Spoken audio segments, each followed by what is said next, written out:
Allô? Oui, bonsoir le grand maître Tefet. Comment ça va, chef frère? Bonsoir, chef frère. Ça va bien chez toi? Dieu merci, tout va excellemment bien. Dieu merci. Et la famille? Ouais, par la grâce de Dieu, on se plaint pas. Dieu merci. Donc, on va te laisser la parole. Ok, merci, chef frère. Désolé. Je dis bonsoir à toute la famille EPV, les Mao, les Chao. Chef frère, je demande un truc. Et après ces législatives, si on a la majorité, est-ce qu'à un moment donné, il ne serait pas possible de voter une loi sur la peine de mort? Parce que on ne peut pas comprendre qu'il y a des gens qui peuvent jouer avec la vie des Ivoiriens par rapport à eux, les intérêts personnels, c'est-à-dire avec un sang-froid, tout en minimisant même les conséquences, et après vouloir venir s'asseoir pour provoquer un dialogue politique. C'est vrai, peut-être tu n'as pas dit aux gens, et peut-être les gens n'ont pas compris le message du président lorsqu'il a accepté d'être le candidat du RHDP et qu'il parlait d'abord, qu'il parlait de la sécurité. Est-ce que les gens, ils ont compris ou bien ils savent que il y avait un grand défi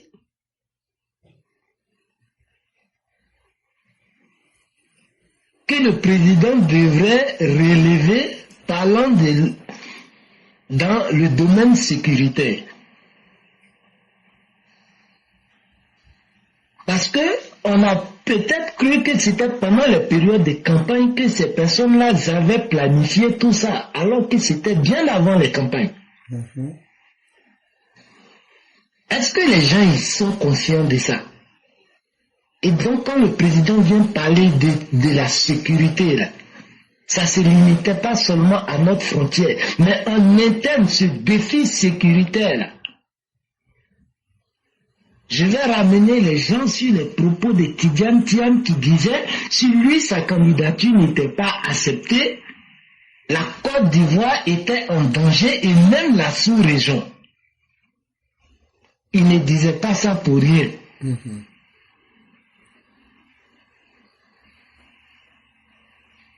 Chef, je n'ose même pas imaginer ou bien imager si les gars ils avaient reçu leur coup, surtout par rapport à celui de Jacquesville pour le truc des gaz.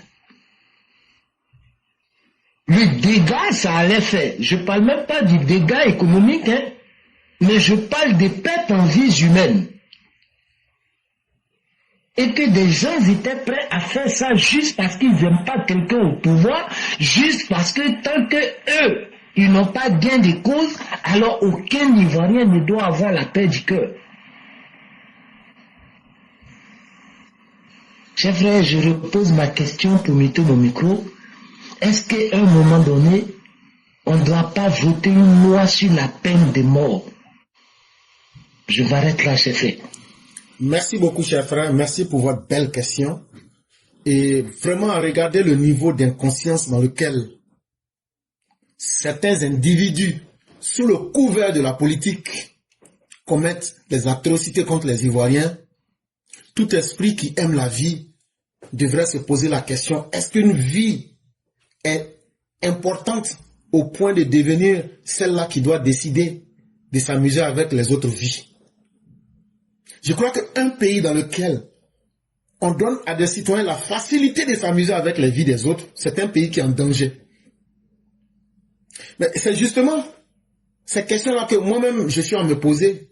Quand je dis que notre majorité, à quoi elle sert? Cette majorité-là peut faire aussi des propositions de loi par rapport aux réalités de notre société.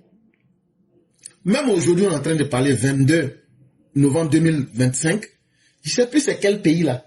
Mais il y a un de leurs dirigeants là qui est actuellement, il a été condamné à la peine de mort, aujourd'hui même, aujourd'hui. Mais est-ce que nous on est mieux ou maintenant on en avance sur cela?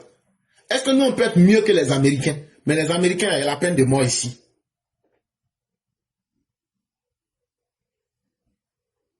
Les Américains qui sont les plus évolués là, il y a la peine de mort ici.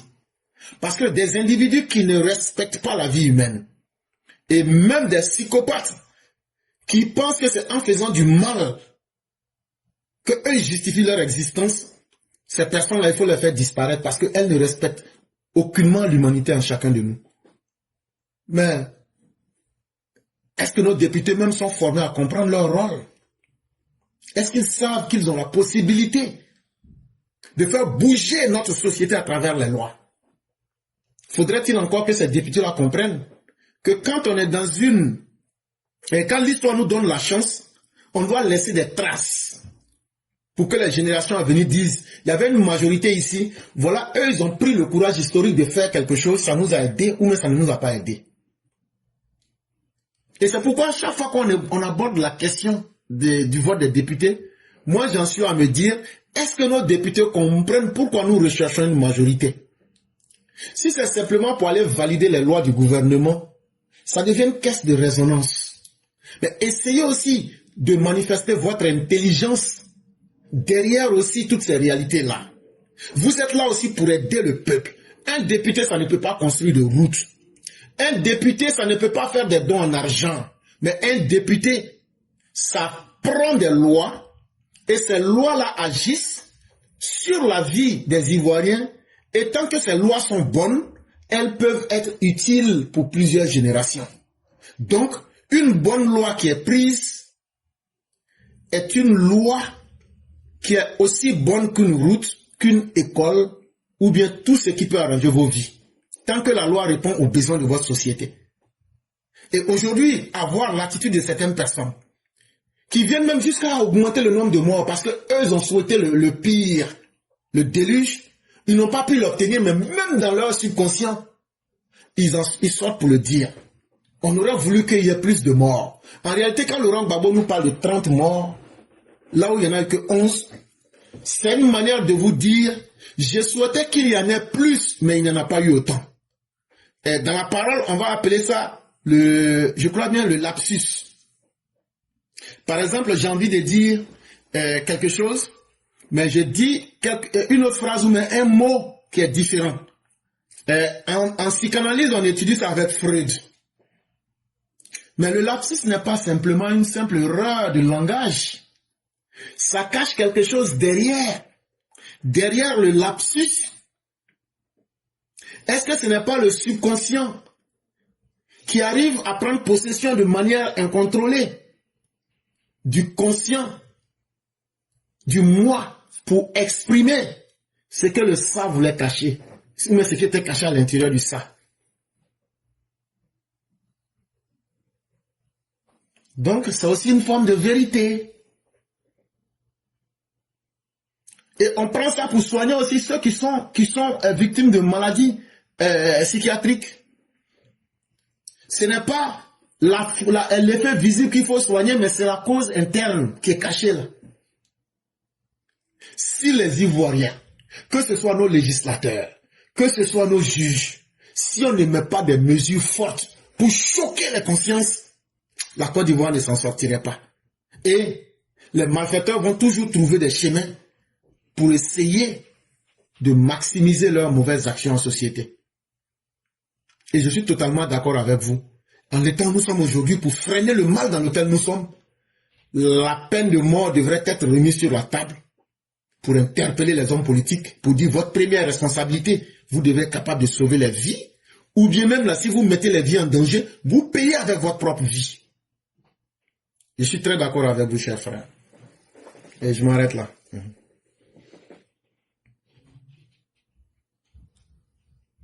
Ok, merci, chers frères. Je vais souhaiter bonne soirée à tous. Merci beaucoup. On vous en souhaite autant, avec toute la bonté de Dieu.